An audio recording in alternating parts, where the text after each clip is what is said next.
Good afternoon, Paul Hawksbee and Jacobs here on talkSPORT Falls Panel. We've had the Falls Panel. What are we talking about? Todd Macklin's American Sports Roundup. That's coming up. Start of the baseball season.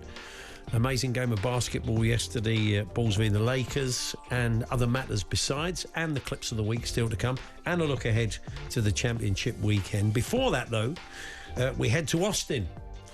And the MotoGP suite at the Circuit of the Americas. It's MotoGP Grand Prix, third race of the season. And there is TV presenter and Wolves fan, Suzi Perry. Hi, Suzi. Hello. It's pouring down with rain here. It's not what you expect in Austin. It's good to be inside, but I'm sort of right next to a window, and we've got the Moto2 boys are out on track, so I hope you'll be able to hear me when they go past. But it shouldn't diminish the drama here. In fact, it probably will increase it, actually, being wet. I was having a look just now. They said, though, it's going to be thunderstorms and very rainy, so you're in for some weather by the sound of it. Glorious, and I believe it's absolutely fantastic in the UK right now. Yeah, sun's out, cracking the flag, Susie, looking at it. It's lovely here. Yeah, I caught a bit of the Argentina round, and it's quite a spectacular sport. It's not a sport I know a lot about, but it's quite an amazing thing, isn't it? The bikes are sensational. Well, it's phenomenal. I mean, obviously, I've been covering motorsport, primarily bike sport, for nearly 30 years, and I'm going to be very biased, but I still get as excited as when I first started watching them. I mean, the feat of, being able to move around the bike at over 200 miles an hour and the speeds that they go, it's incredible. I mean, they accelerate faster than a Formula One car. It's quite extraordinary. And they ride so close to each other that, I think if you watch MotoGP, if you just put your foot in and have a little taster of it, you become quite addicted to it. So it's an amazing sport. And TV tends to slow everything down a bit. It must be, when you're actually there watching it must be spectacular. Yeah.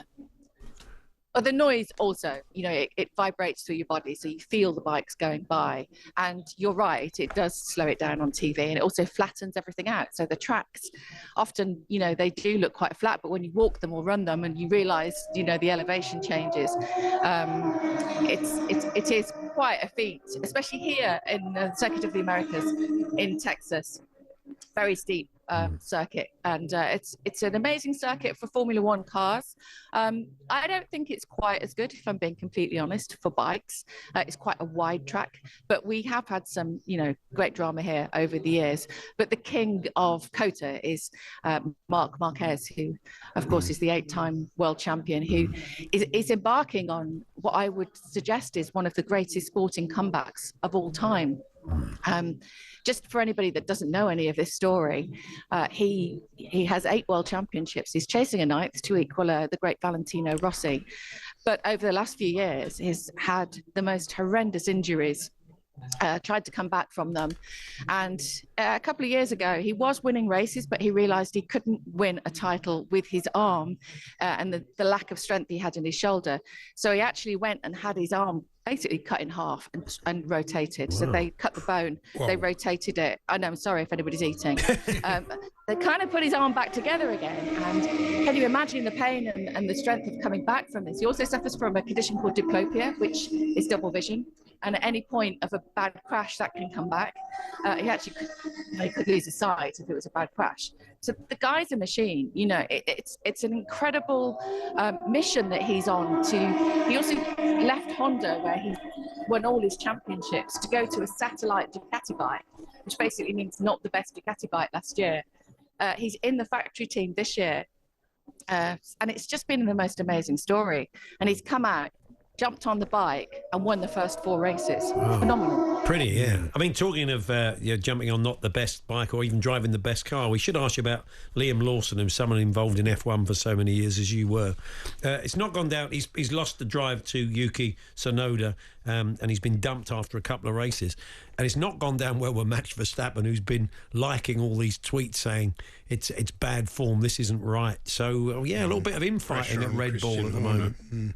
Well, I think there's been an undercurrent of that for a while at Red Bull, hasn't there, with various different things that have occurred over the last couple of seasons with Max. There seems to be a few personality clashes, but I did see that he'd liked, I think it was Guy de van der Garde message, that he'd put up quite an interesting summary about the situation. I mean, I guess, Red Bull / Toro Rosso have got form with that They were doing that when I was covering the sport about 10 years ago. And obviously I'm not really in the paddock now, so I don't have the inside scoop, as it were. And you do very much need to be inside the paddock to know really what's going on. But it's a shame, but I've read a lot of reports that a lot of journalists think it's not the end of the road. And actually, you know, sometimes things can turn around. So fingers crossed for him, because that smashes your confidence. I mean, I can't imagine how he would feel. And it's extraordinary to put somebody in a car and then after 2 races, you know, pull the plug. It's a very weird situation. Now, Austin is a great party town, and I saw a picture online of you wearing your dad's shirt from the 70s and a cowboy hat. So you're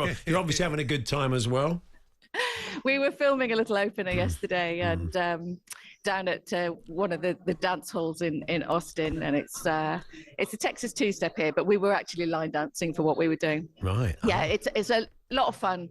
It's a great town. It's actually, I'm going to say, one of the best events to come to in MotoGP, because Austin is such a fun place, because you've got the sport, but you've also got all the live music, all the bars, and I mean, what a combination. You can't really go wrong. You've got to be pretty miserable not to have a good time in Austin. And yeah, we've already started. We've got the ball rolling. Good stuff. You're going to be back Tuesday night for Wolves West Ham? Oh, I'm glad you said that. I must say happy birthday to my dear friend Steve Bull, because he's 60 Yes, today. I saw that. Amazing. Yeah. So happy birthday to Bully, silly old bugger. So yeah, I'm back on Tuesday, and I'm heading straight from Heathrow to Molineux. Definitely go to the West Ham game. Yeah, Good always stuff. try to get to the Molineux whenever I can. Pressure's off now, isn't it? You can all relax a little bit. I think Oh, job's done. I think, Oh no, they'll you be know, fine. yeah, you think on paper that they should be fine. I mean, they're playing okay, and we've obviously had a turnaround. I think we're all big fans of Victor Pereira. He's done an amazing job, and he seems to be getting the best out of certain players like Bellegarde and maybe Liam Lawson even.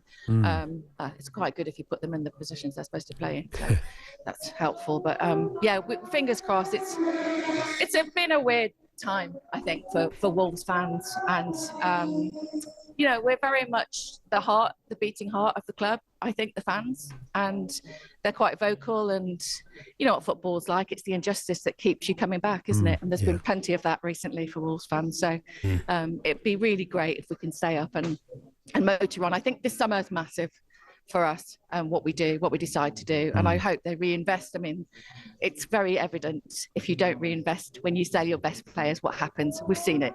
So let's not do that again. Enjoy the weekend's racing, Suzi. Thanks very much. Well, thank you. And just before I go, actually, if you haven't got TNT Sport, where it's all live all weekend, we've got the Sprint on Quest tomorrow night, which is free at 9 o'clock. So have a little look at that if you've never seen us before. Excellent. Okay, brilliant. Thanks, Suzi. Cheers. Thank you. Good to talk to you. Suzi Perry there at the Circuit of the Americas over in Austin for the MotoGP Round 3. And she said Marc Marquez came in and saw us a good few years ago now, but he's won both the races this year. So pretty amazing.